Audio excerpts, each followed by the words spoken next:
Hey folks, welcome.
Hey folks, I don't know why it's screwing up the display again.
I'm starting to hate this app more and more every day.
There.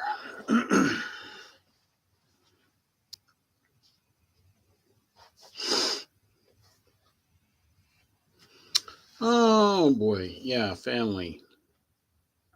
Fun. Sorry that was challenging for you today.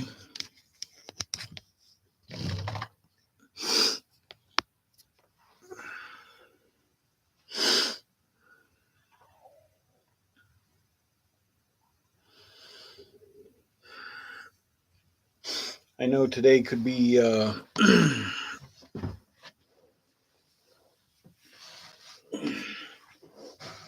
challenging for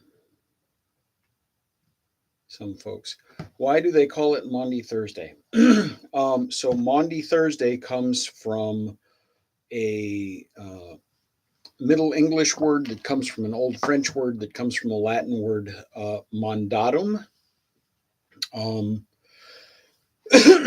mandatum is the Latin word for command or commandment, and it goes back to Jesus in John's Gospel account of the Last Supper.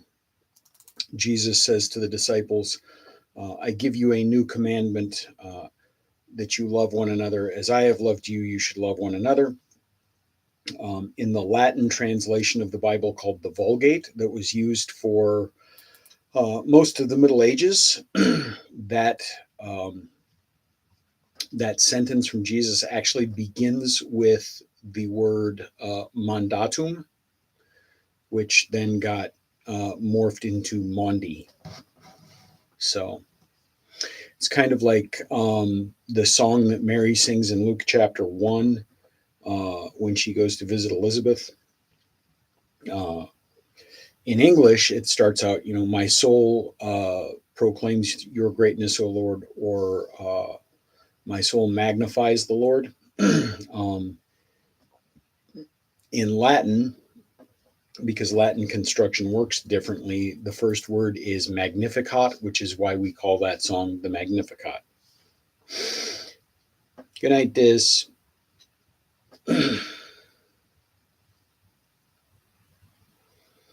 So, yeah, I mean, that's a lot of these words that we use in the church go back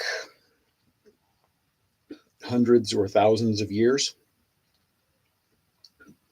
So they go back to Old English, Old French, Latin.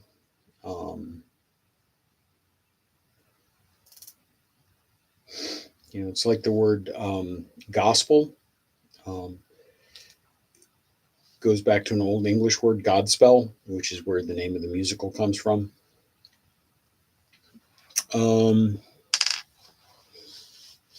What are some others? There's actually a song that comes from Luke's Gospel, and it is used in the Compline service that I pray on Wednesday nights with people here on TikTok Live. It starts, Lord, now you let your servant go in peace. Your word has been fulfilled. My own eyes have seen the salvation which you have prepared in the sight of every people. So that is the song sung by a man named Simeon in Luke chapter 2 when the infant Jesus is brought to the temple to be presented. And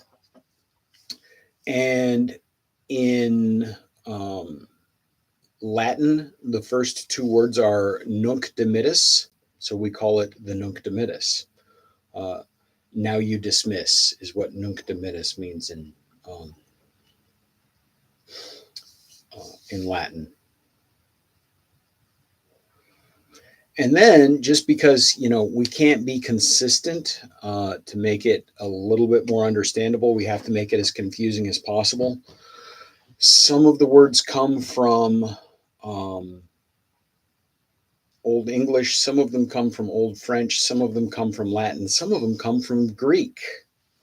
Um, and sometimes the um, like immediately adjacent parts of the service have, like, one of them will have a Greek name, like the Kyrie, which comes from the Greek word Kyrios, uh, which means Lord, um, is immediately followed by the Gloria, which glory. I mean, that one's fairly obvious, but that's actually a Latin word. um, and that's the one that begins, "Glory to God in the highest, and peace to God's people on earth." Um, so, yeah.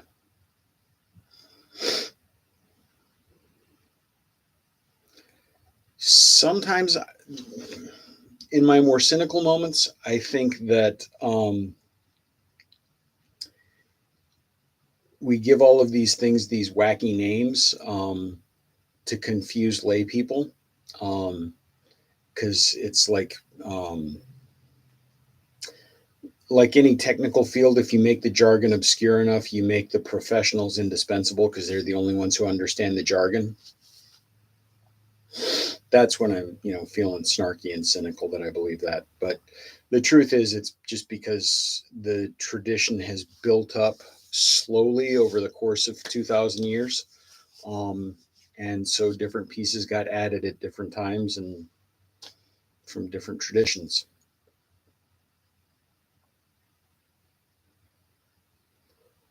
Nowhere in the original text of what, Melinda?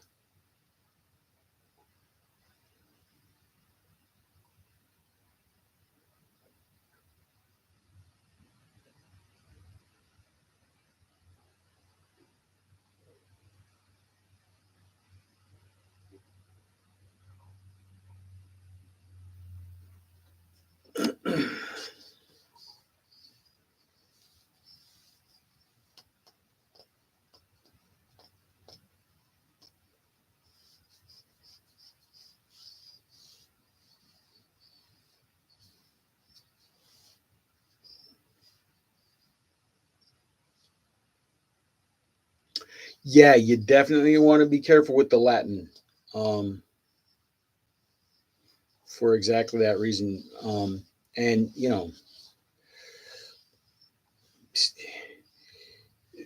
the last time I accidentally did that, the poor guy was traumatized. I mean, can you imagine being summoned into this plane of existence right now?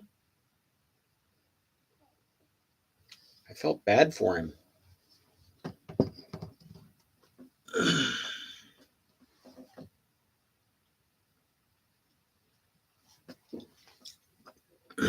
I firmly believe that when people, say things like "not today, Satan," Satan says, "Oh, thank God."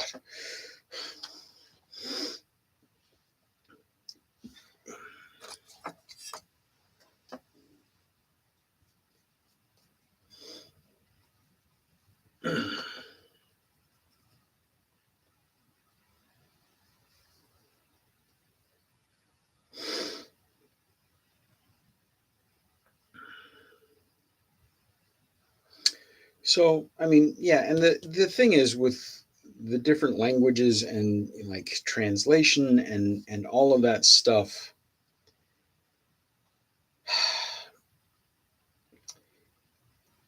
So, there's this concept in biblical studies. Well, first of all, there's this thing called hermeneutics, and hermeneutics is um, an awareness of the lens that we use to interpret things. Okay, we all have a point of view. We all come at things from a point of view. We all have a particular set of lenses that we look through, and that set of lenses that we look through is called our hermeneutic.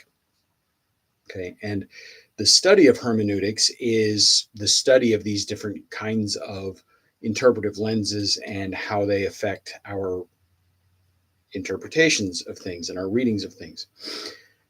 And there's this concept within biblical studies called a hermeneutic of suspicion, which is the concept of a hermeneutic of suspicion is that you read a text critically. You kind of don't necessarily take it at face value. You ask hard questions of the text. You don't assume that the narrator is neutral. Okay, those kinds of things. One of the points that my Old Testament professor went out of his way to make to us was there's a fine line between a hermeneutic of suspicion and a hermeneutic of paranoia. And so I think it's entirely appropriate to ask about places where, maybe our translations didn't get it right, or didn't do a very good job of it at a certain point. Or to ask questions about, why certain books were included in the New Testament and certain other books weren't. All of that is fair game. Where I think we get into trouble is when we assume that absolutely every decision was made with a nefarious intent. Okay. Oh, the Gospel of Thomas got left out because people didn't want that secret knowledge getting out there because it would I don't know, challenge the patriarchy of the church or whatever. The institution was definitely strongly patriarchal by the time decisions about the canon were being made, but that's not why the Gospel of Thomas got left out of the canon. The Gospel of Thomas got left out of the canon because the early church decided that Gnosticism was a heresy, and the Gospel of Thomas is a very Gnostic book. I'm doing okay, Kent. I hope you are too. And the other thing is,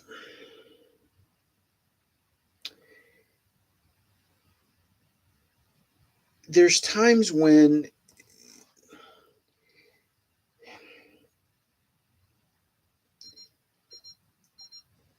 people will say something. Hey, heretic, happy Easter to you too. And happy Easter to all, whether you celebrate it or not. I hope today was a happy day for you. It's kind of like, when I call home on the second Sunday in May and my dad answers, I say Happy Mother's Day. Because, he's not a mother, but I still hope he had a happy Mother's Day. I just say it with a little more feeling when I say it to my mother. Anyway, like, people will grab onto a piece of information that affirms something they want to believe, and they'll leave their common sense at the door. And this is where I take issue with the 1946 project. Okay. Because people will say, well, the word homosexual never appeared in the Bible until 1946, and they translated that word homosexual on purpose, to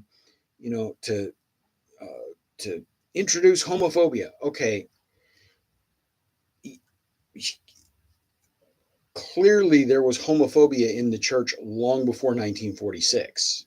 Okay. We didn't have to wait for the Revised Standard Version for the church to be homophobic.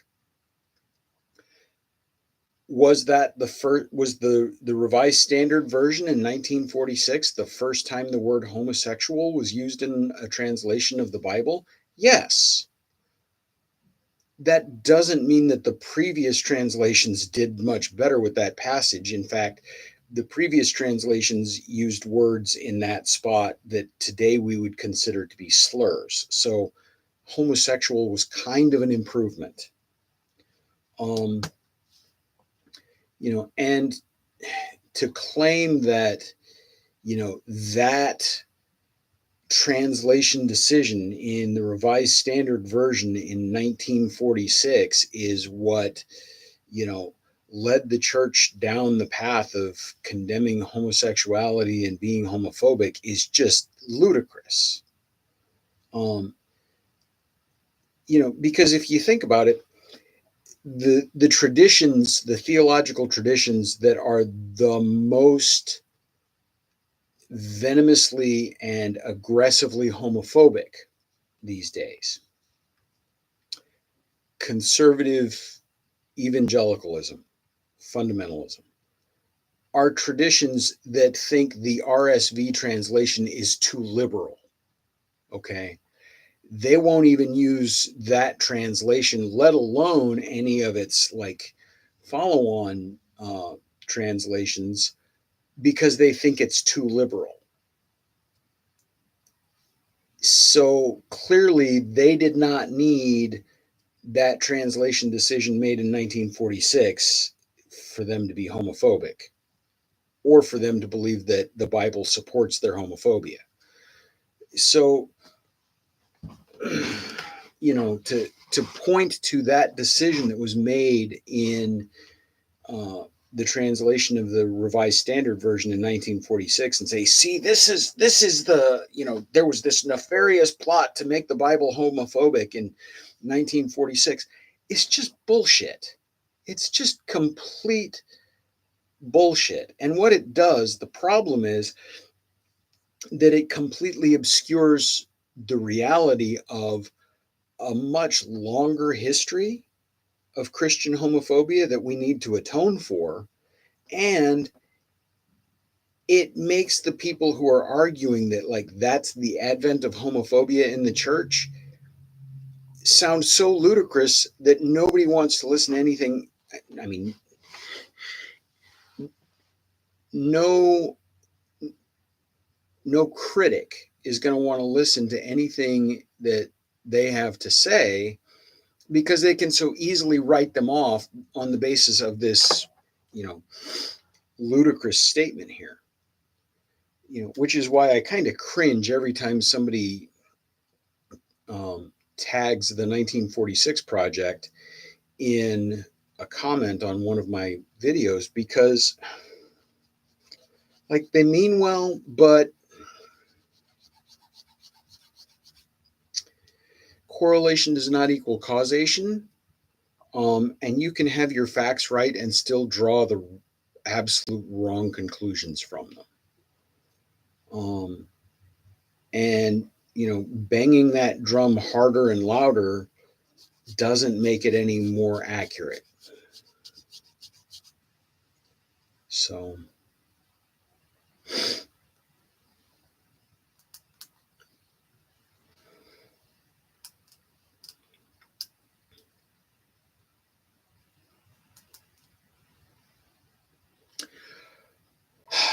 that is new. And it's a much more, like, you're the second or third person I've seen mention that in the last couple of days. And apparently, like, that's one of the new trends among conservative evangelical fundies. And I think, I don't know this for sure, because I'm still waiting for people who are more in touch with what's going on among conservative evangelical fundies to fill me in. But my hunch is, a couple of years ago, there were all of these memes being passed around on Facebook, claiming that, Easter comes from this Persian pagan festival called Oestre, Oestre, that was a, for spring fertility festival. And again, claiming that, Christians had appropriated this pagan festival and stolen it and taken it over. There's a huge body of evidence of Christians doing exactly that. As Christianity became first a tolerated religion and then the official state religion of the Roman Empire, and Christian bishops started to have an awful lot of political power, One of the things the church very intentionally did was to schedule certain festivals of the church year around the same time that there had been pagan festivals, to sort of co-opt those pagan festivals, right? Like, there's a reason Christmas falls 4 days after the winter. Um, yeah, it was a tactic to make the move over to Christianity easier for pagans. And I mean, there's a reason that Christmas falls 4 days after uh, the winter solstice, right? Because tons of cultures have recognized the winter solstice as like a significant point in the year. Plus, in the northern hemisphere, it's really dark and it sucks and it's cold and everybody needs something to get them through the seasonal affect disorder, right? So Christians appropriated that midwinter festival. The Romans had a festival around that time called Saturnalia, and the church took that over and fixed December 25th as the date for Christmas. Okay, all of that is absolutely true. Okay, um, the well, the thing with Easter and Passover is a different kind of dynamic. In fact, there there were literal bloodlettings in uh, England during the fight between the Celtic Christian tradition of how to set the date of Easter and the Latin or Roman Christian tradition for how to set the date of Easter, and like literally people being um, excommunicated, decried as heretics, and in some cases, physically coming to blows over, you know, these damned heretics and their wrong way of dating Easter. In fact, I'm going to start a series called Christians Behaving Badly, and I think that's going to be my first one. But anyway, so there were all of these memes going around saying that Easter was related to Ishtar, right? And this Persian fertility goddess and all this other stuff. So, first of all, that was complete horseshit, right? That's not where the word Easter came from. But because, evangelicals don't stop to do the math about where the word Easter actually came from, a lot of them bought into that. And oh my God, that's pagan. We can't have anything to do with pagans. We can't have anything to do with some, Persian fertility goddess. So, oh my gosh, we got to stop calling it Easter. We got to start calling it, Day of Resurrection. Okay. But yeah, I'm almost positive that's where that trend is coming from among evangelicals. Because, yeah, I've not seen that from any mainline Protestant denominations, and certainly not from the Roman Catholic or the Orthodox. But well, yeah, change the whole thing because of Facebook memes, and Facebook memes that were about as accurate and valid as most Facebook memes, right? So, and here's the whole broader point is, and this goes back to what I was saying a few minutes ago about, having a hermeneutic of suspicion versus a hermeneutic of paranoia. Don't get your facts from Facebook memes. Um, you know, if you really want to know where these things come from, Wikipedia is free and it's actually pretty accurate. You know, um, Google is free and will, like, I mean, you got to be judicious about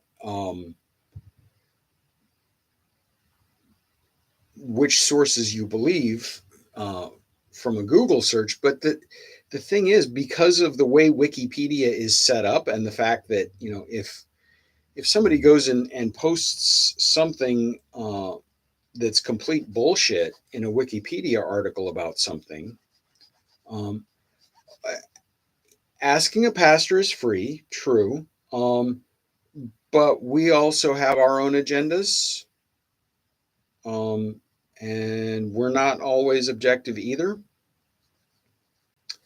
Um, so,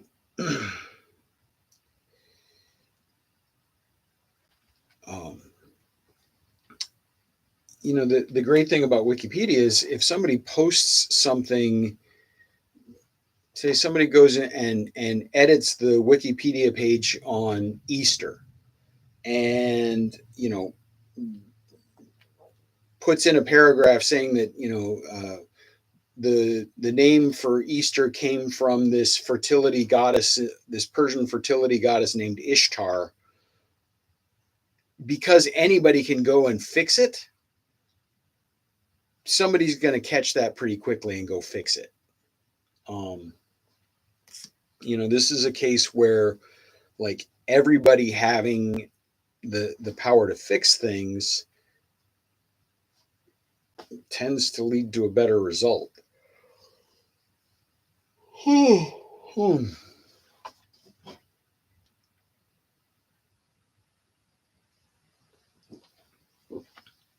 But it's like anything else. You have to be a critical consumer of information, and just like you need to be a critical consumer of news.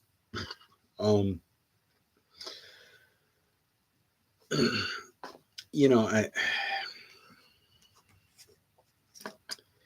I see this all the time on both sides. Yes, not all pastors are educated. In some traditions, all it takes to be a pastor is you just hang up a shingle that says, I'm a pastor. Yeah, in some ways, it's wisdom of crowds or crowdsourcing. Um, anyway, but it's also sort of distributed accountability.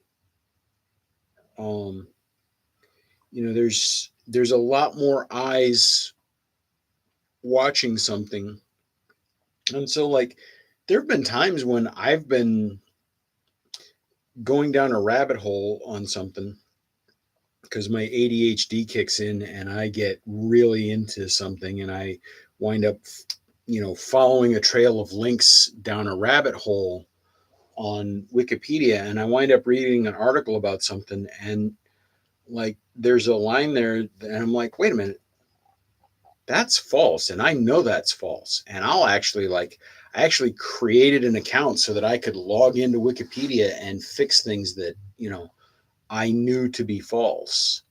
Um,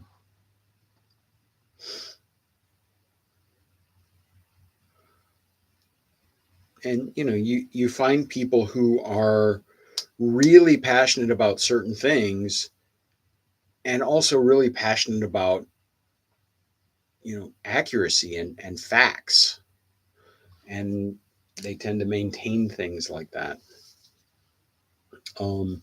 Whereas somebody's blog or some organization's website, they can put anything they want up there.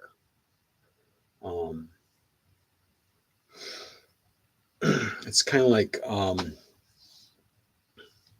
I did a TikTok a couple of weeks ago, because somebody mentioned, one of my transgender friends here on TikTok mentioned how hurtful it is to constantly be equated with child predators. I think is a way that I can say it and not get pinged by the algorithm. But anyway, talking about how painful and how hurtful that stereotype is. And, so when I made a TikTok responding to that, And the fact is, the vast majority of convicted child predators uh, identify as heterosexual. The vast majority of child predators are cis het white men, um, and are people known by the family or the victim personally. So all that time they spent teaching my generation about stranger danger was a complete waste of time. Um, but even as I'm reading articles from like reputable victims advocacy organizations talking about how do you prevent this kind of victimization, how do you keep your kids safe, right? And what are the things you should be looking out for? There's these ignorant wackadoodles commenting on blog posts because a lot of these organizations have blogs where they continue to post articles. There's these ignorant wackadoodles, saying, well, this study would beg to differ. Well, they've got one study that they can point to that says that LGBTQ people are more likely to be predators. And that one study has been roundly um, ridiculed, not just discredited, outright ridiculed, because it's not actually a study. It's just a guy who threw a bunch of statistics on paper, threw a bunch of data on paper, and said, "See, this proves my point." When, first of all, most of the data that he used that was accurate didn't actually prove what he said it proved. And a lot of the data that he used was actually just flat out made up. Like he literally just pulled shit out of thin air to try to prove his point. So this one study that they point to has been completely discredited. But they're going to point to it, and yeah, there's conservative homophobic, transphobic organizations out there that will put that study up and, claim that it's gospel, right? Claim that it's absolutely true and accurate. So you got to be careful about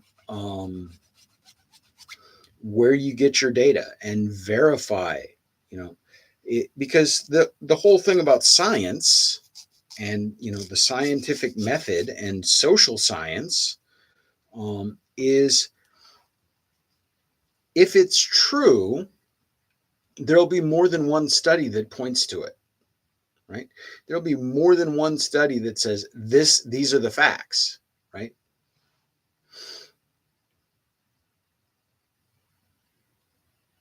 Oh yeah, you know.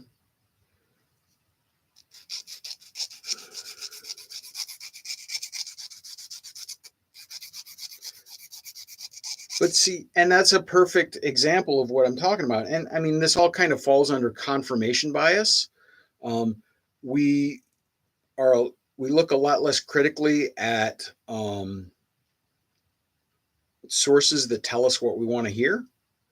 Um, and the people that you know uh,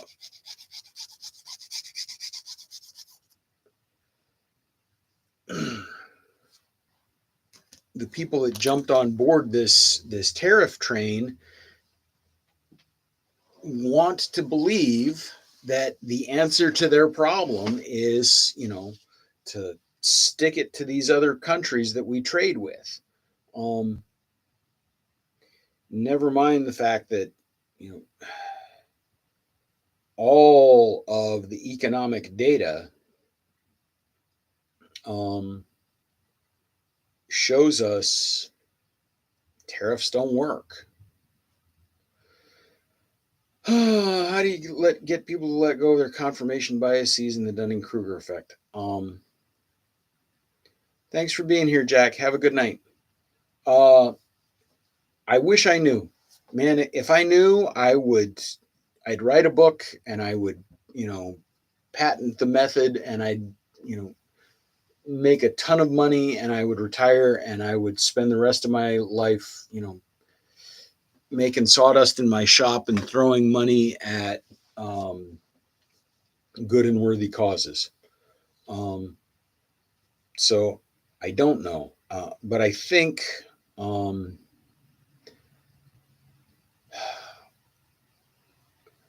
I do believe that um, facts win out in the end, and truth wins out in the end.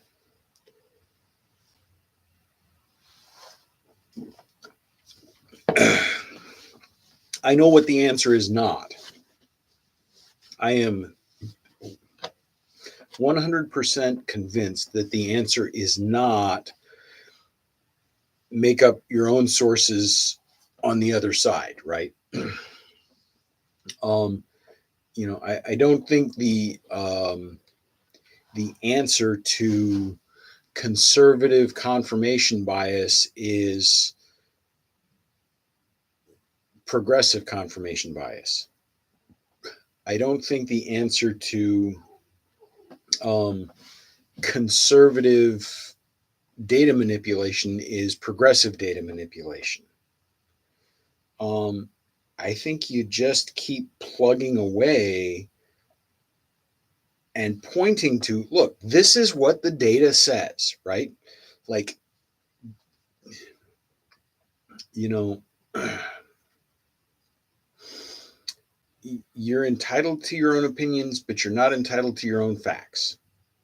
Um, I think personal stories can help in some cases, but in a lot of cases, people will discount personal stories because they'll say, well, that's not objective, or that's anecdotal, which that's true. It is. Um, and so it, it's, there's I think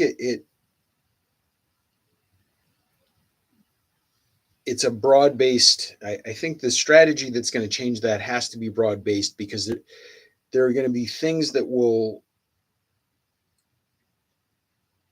get through to some people that will bounce off of others, and vice versa, right? Some people will be swayed by the personal stories and the relationships. Some people will be swayed by the avalanche of data. Some people will be swayed by just show me the facts, right? And like different people, based on their personalities, are going to respond differently to different things. Um, but I am convinced that what does not work is um, dishonesty or data manipulation or whatever, or selective use of facts by one side in response to selective use of facts by the other, because the minute you get caught doing that, you lose all credibility, you know.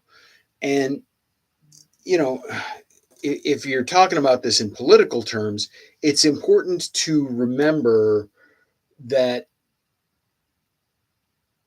American elections are decided by 20% of the people. And actually, it's less than 20%. It's 20% of the electorate, and whatever percentage of those folks actually show up and vote. Because about 40% of Americans are always going to vote Democrat, and about 40% are always going to vote Republican, right? And it's that 20% in the middle that decides the outcome of elections, um, by showing up or not showing up, and by, you know, being being persuadable one way or the other. And the minute you start playing games with the data, you lose a lot of those people, and they immediately say, well, I caught this guy in a lie, so this other guy must be right, because this guy wouldn't have to lie, um, if he had his shit together, basically. Um, and yeah, I think some people will not be swayed until it becomes real for them. And it's not just a matter of their own personal fuck around and find out moment. Um,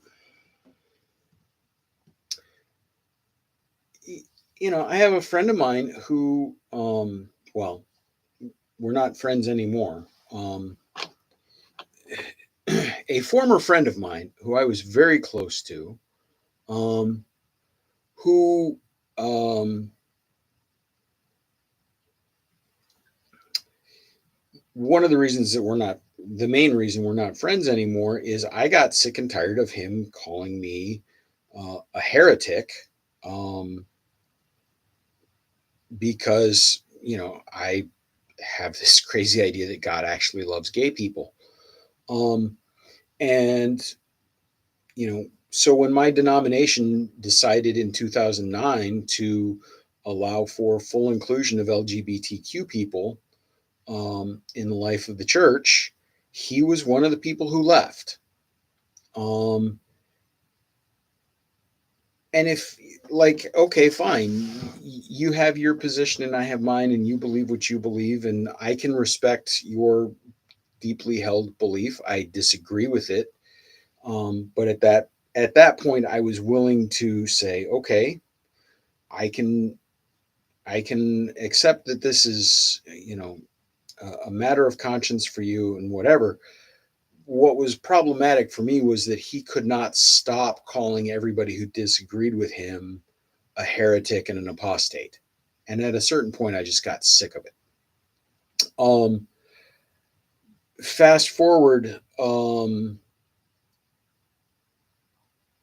about 5 years after that, and lo and behold, someone in his family, who he was very, very close to and who meant a lot to him, came out publicly as trans.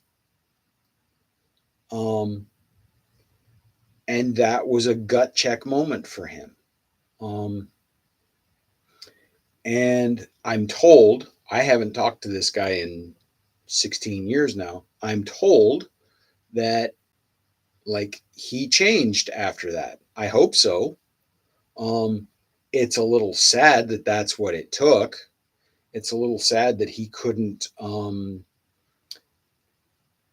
consider the full humanity of LGBTQ people until it was somebody that he knew and loved.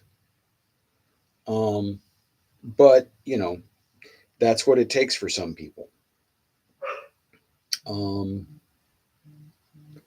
I mean, in my own family, and this is going back a long ways, but in my own family in the 1950s or 60s, um, my dad had a distant cousin whose parents very nearly disowned her because she married a Roman Catholic.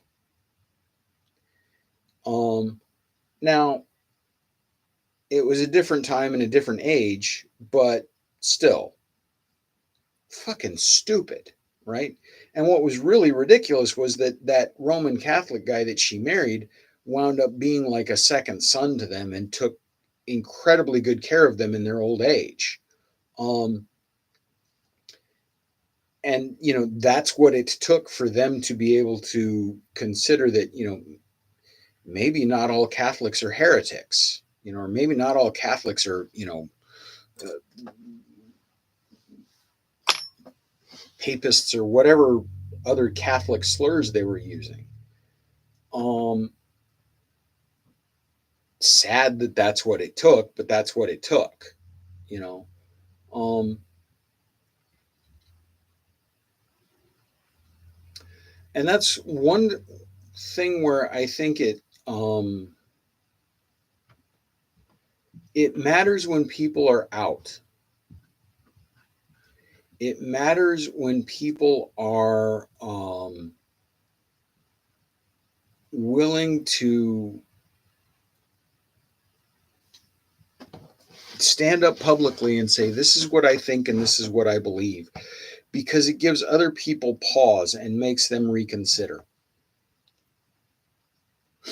So I was in ROTC at the most conservative public university in the country when uh, the policy changed to don't ask, don't tell in the 1990s. Okay. When Bill Clinton became president and the policy shifted from, um, you know, being gay was actually a crime under the Uniform Code of Military Justice, and you could be investigated. And if they found out that you were gay, you could be um, essentially prosecuted and immediately kicked out of the service just for being gay, right? And this is the early 90s, and the shift to a policy of don't ask, don't tell, basically, you cannot be publicly out, but we're not going to go hunting for gay people. Doesn't sound, in 2025, that doesn't sound like a very, thoughtful or enlightened policy, but in the early 1990s, that was a huge step forward, right?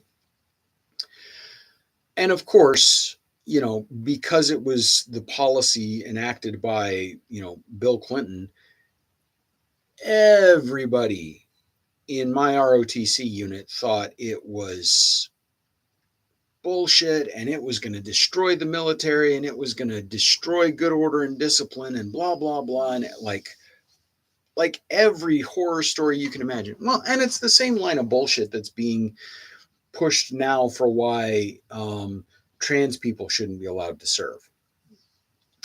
And I remember one day at the end of my ROTC class, we had a few minutes left over at the end of class, and somebody asked our instructors about this policy. And one of my instructors was a senior chief petty officer, which is like the highest enlisted rank is E9. He was an E8. So and he'd been in the Navy for longer than anybody else in the room had been alive, right? This guy was already going to sea in the Navy when all of us were born. And somebody asked him what he thought, and he said, well, I'll tell you this. On every submarine I've ever served on, there have been guys in the crew who I knew were gay. And other people knew, like we just knew this guy was gay. And as long as they, did their job and weren't, hitting on people in the middle of the night, like nobody cared, basically, because when you're in the middle of a crisis 500 feet under the North Atlantic, and you're wondering if you're ever going to see daylight again, you don't really give a shit if the guy next to you is gay, straight, or something in between. Yeah, I spent 3.5 years on active duty before I went to seminary. But, I think everybody was surprised to hear him say that was his perspective on don't ask, don't tell, was that, he didn't care if there were gay people on his ships. And I think just hearing him say that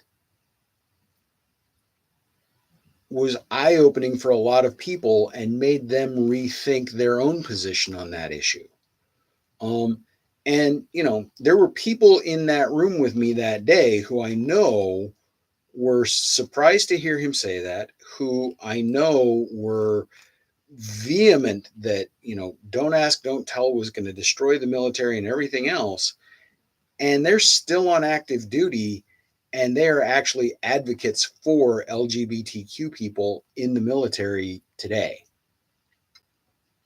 because, you know, they've evolved over the course of 30 years. Now, did that one senior chief petty officer speaking up that day um, immediately change their minds? No, but yeah, like you said, Ella, it created space for some people to at least consider changing their positions. And, this is why I think it matters when we speak up. And this is what I can't get through the heads of so many of my colleagues and so many of the bishops in my church. It matters, right? Um,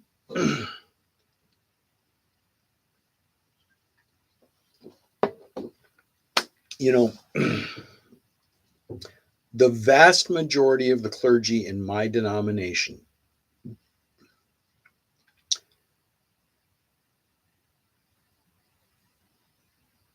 I think, would consider themselves to be allies. And I think the vast majority of the clergy in my church should ask LGBTQ people around them if they deserve that. Because, I firmly believe it's not up to me to say that I'm an ally. Like, that's an honorific that gets bestowed on you by the community that you are an ally of. And frankly, most of my colleagues and most of the bishops in my denomination haven't earned it. Um,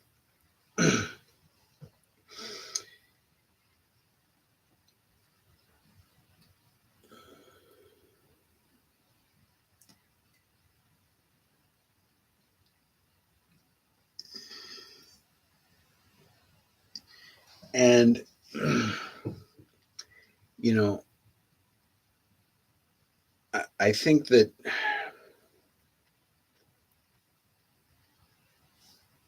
it matters when people, somebody said here a minute ago, it matters when people in positions of authority in different parts of life, yeah, like Ella said, uh, it matters what we say and do publicly. And, I think mainline Protestants bear some of the blame for the state of the church in America today. Um, you know, if Google or not Google, Gallup has asked people like, what are your perceptions of Christianity? And the top five responses are all negative. That the average American thinks of Christianity as homophobic, misogynistic, anti-science, anti-intellectual, and what was the fifth one?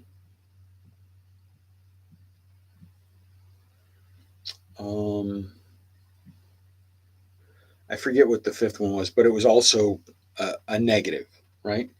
Um, and that description doesn't describe most of my colleagues. But we bear some blame for that perception of the church because so many of us good mainline Protestants who are not misogynistic, who are not um, homophobic or transphobic, who are not anti-science, don't speak up. Well, yeah, only evangelicals teach such nonsense, but mainline Protestants are so freaking silent or so inept at public witness that we've ceded the microphone to the evangelicals. You know, I don't know of a single mainline Protestant Christian clergy person who would have anything but contempt for Greg Locke. So the fact that most people equate Greg Locke with Christian is really distressing. But my point is, we bear some of the blame for that.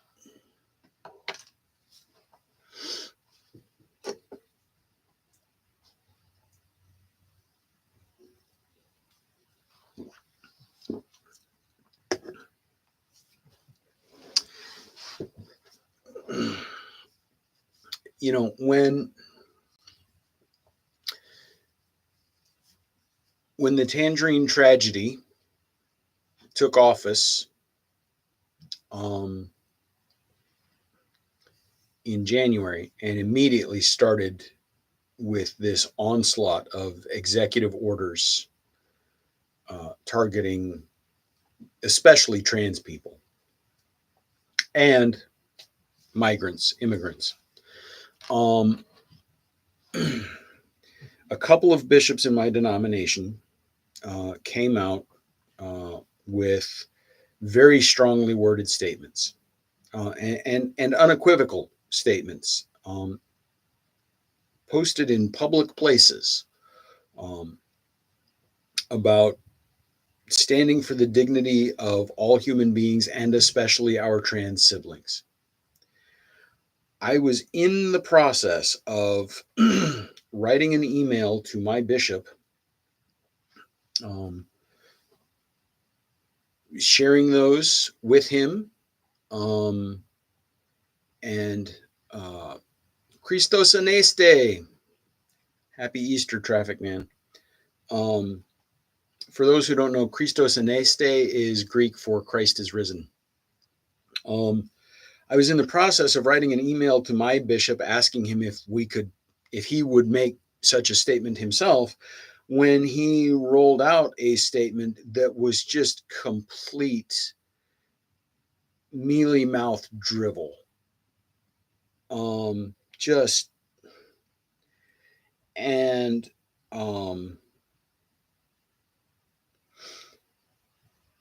when my wife, who is a Lutheran pastor, asked him, like, what? Like, how are you not addressing these issues?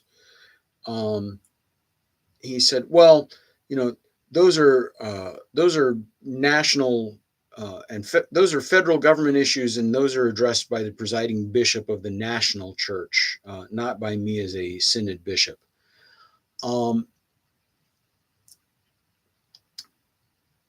And I wrote him a letter, and I said, among other things, I don't have words to describe to you how disappointing and frankly infuriating it is to have a president who's trying to erase the existence of trans people I know and love, including family members and clergy colleagues, and to have my bishop say addressing that is not his job.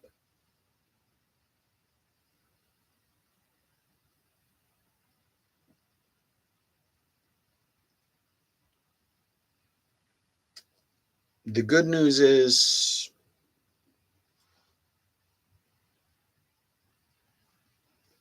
four months to go.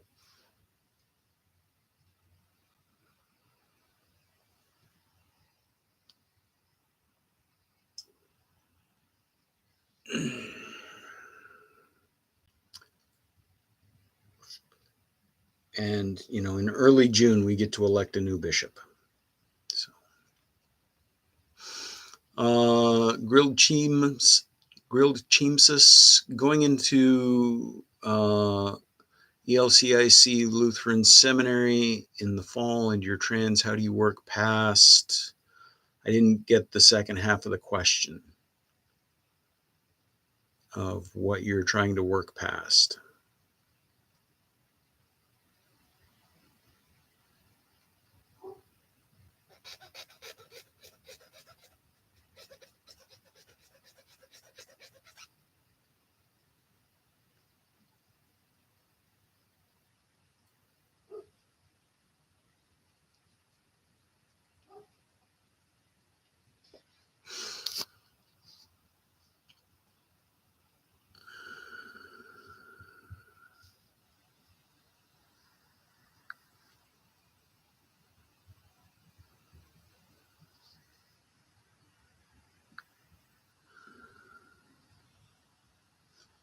Yeah, it makes me crazy because people will start a question or they'll start a comment and they run out of space, and then I never get the second half. Like, I never got the second half of Ken's comment about the Catholic marriage workshop that he was in. Hey, Alice.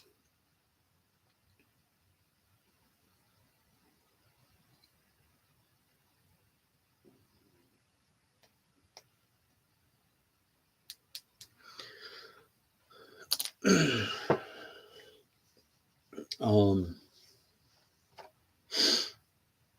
so yeah, I don't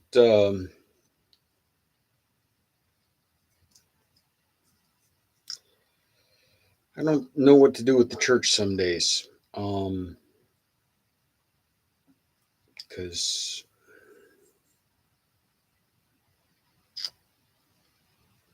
hey, Rainy Ruse, I'm doing pretty good. I'm tired. I got awakened at a truly obscene hour this morning by a really obnoxious cat. But of course you can, Alice. Please do.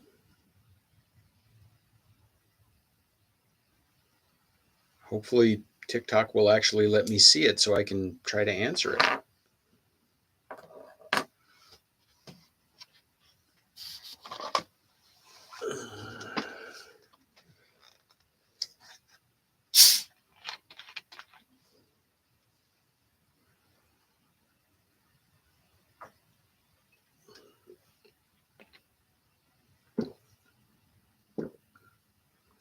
How do you work through being afraid? Oh, uh, give me 1 second, Grilled, because the Sunday Scaries thing is fairly easy. So Sunday Scaries is it's just kind of a pop culture name for a phenomenon that a number of folks experience, which is, Sunday evening they have a sense of anxiety about the coming week. Um, so for some people, Sunday evening is a time when they wrestle with or struggle with anxiety. So yeah, that's just the Sunday Scaries. Um, so that's basically what this is all about. Is we just sit around and talk about whatever's on our minds, and hopefully people feel a little better after they leave than they did when they got here. Um, so how do you work through being scared getting ready to go to seminary as a trans person? Well, I'm going to start by qualifying my answer by saying, as a cishet person, I might not be the best person to answer this question. Um,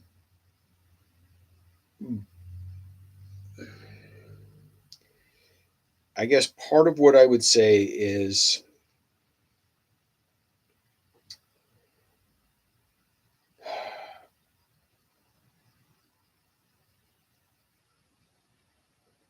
don't assume that the church is going to do a very good job of taking care of you. I wish that were not the case. Um, I think for the most part, the church means to, and I think we're just not very good at it.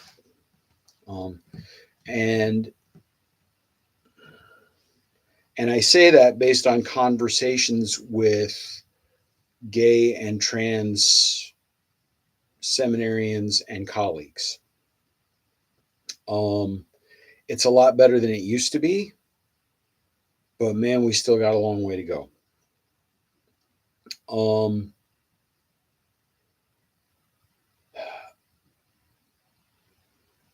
It's the embedded homophobia and transphobia now. It's the stuff that's not as obvious, but that doesn't make it less hurtful. It's the stuff that is just, it's habitual. Yes, I said it enough times and Sarah has appeared. Oh, God, I love you, Sarah. I'm so glad you're here. So, for instance, our presiding bishop on Trans Day of Visibility made a video statement, and she meant to be affirming. She really did, and she did a much better job than uh,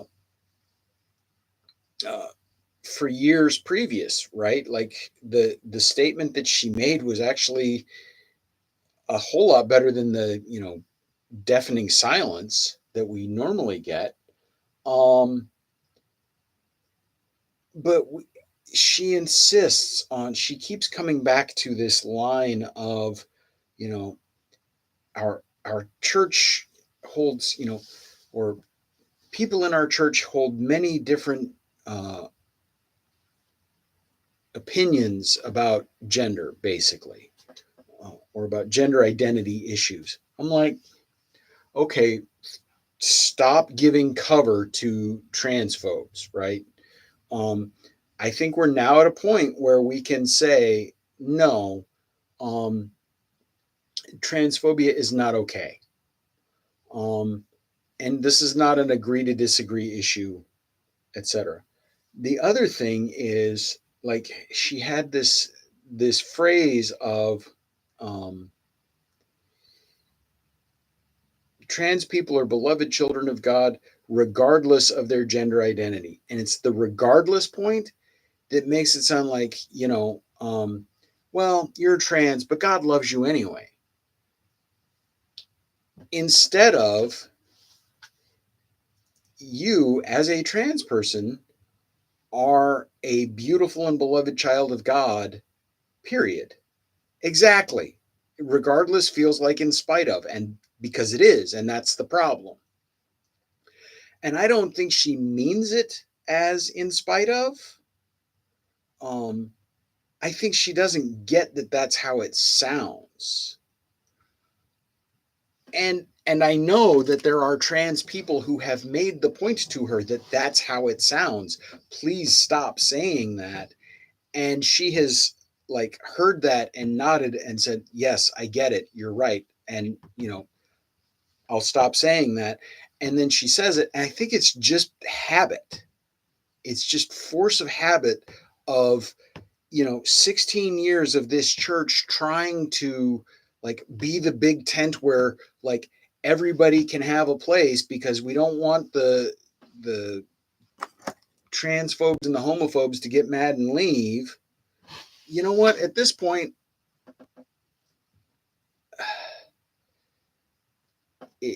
if you're gonna go. You know what?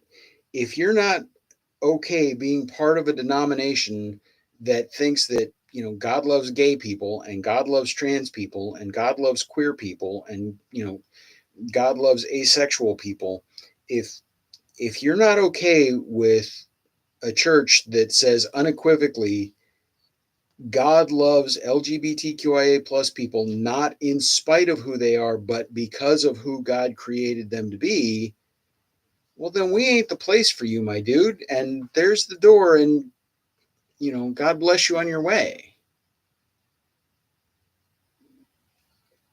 Yeah. Exactly, Sarah. And, you know, a friend of mine who is trans and is a seminarian specifically had that conversation with the presiding bishop um, just a couple of weeks before that statement came out. And it was like the head nod, yeah, I get you. I hear what you're saying. And then, force a habit, it came out of her mouth again. Like, we got to stop doing that. But I will say this, as problematic as that kind of verbiage is, right? Um, I still think, and and I get that I'm a spectator on the sidelines in some ways, as a cis person, but I still think that's better than not saying anything at all, which is the approach that, my local bishop takes. You know, after 3 weeks of atrocious executive orders from, Cheeto Von Tweedo attacking trans people,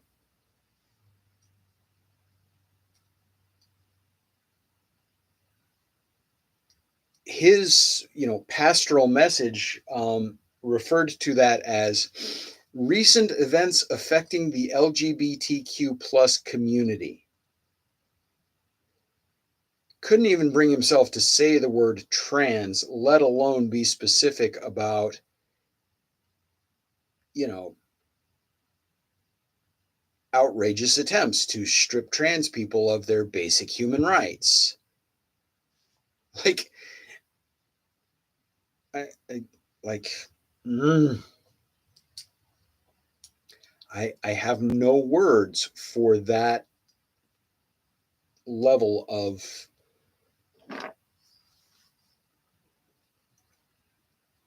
utter moral cowardice. Um, is the most charitable construction I can put upon it. Happy Easter, hens.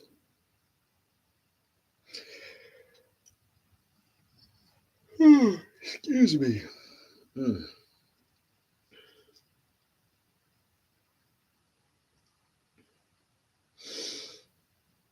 Happy Easter, William.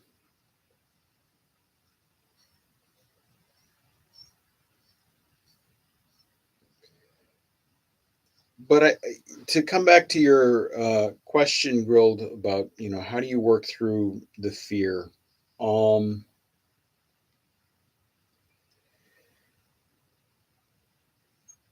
don't assume that the church will do a very good job of taking care of you, but also trust that um, Jesus will. Um,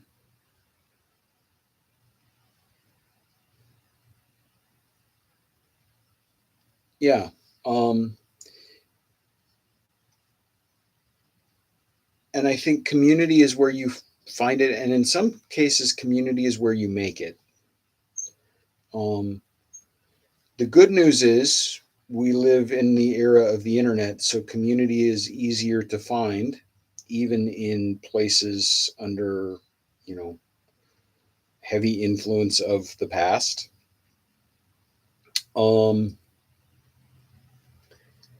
and you know, the other thing to keep in mind is if it gets, if it really gets out of hand, Sarah and I are more than willing to make a road trip to Canada to, go jump up and down on seminary professors' desks if we have to. So,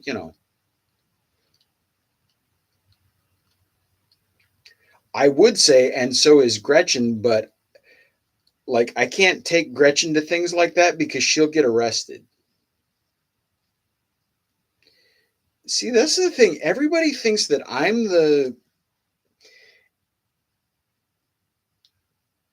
everybody thinks that I'm the loose cannon, and that Gretchen's the one who keeps me in check.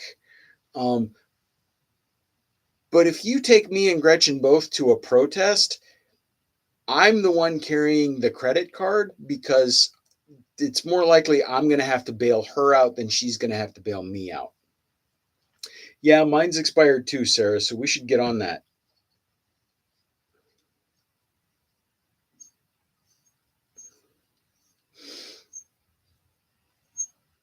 Oh, yeah, she's definitely not a loose cannon.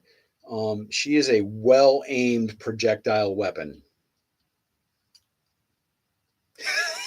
A missionary mass. Oh, there's got to be something like that, and there's got to be like a 2-for-1 deal. You know. Oh yeah, I can well imagine.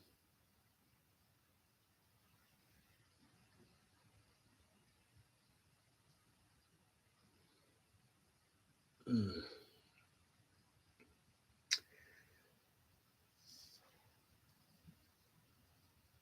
I think that's a path to citizenship in Canada. Yeah.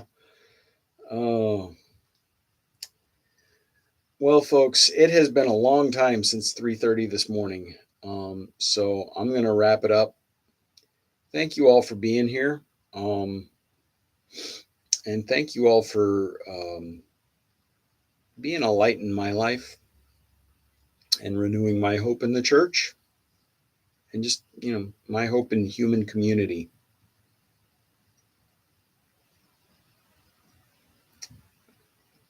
Um, y'all mean a lot to me, and I'm very grateful for all of you. Happy Easter. Be safe. Be well. Um, and remember that you are deeply and profoundly loved. Good night.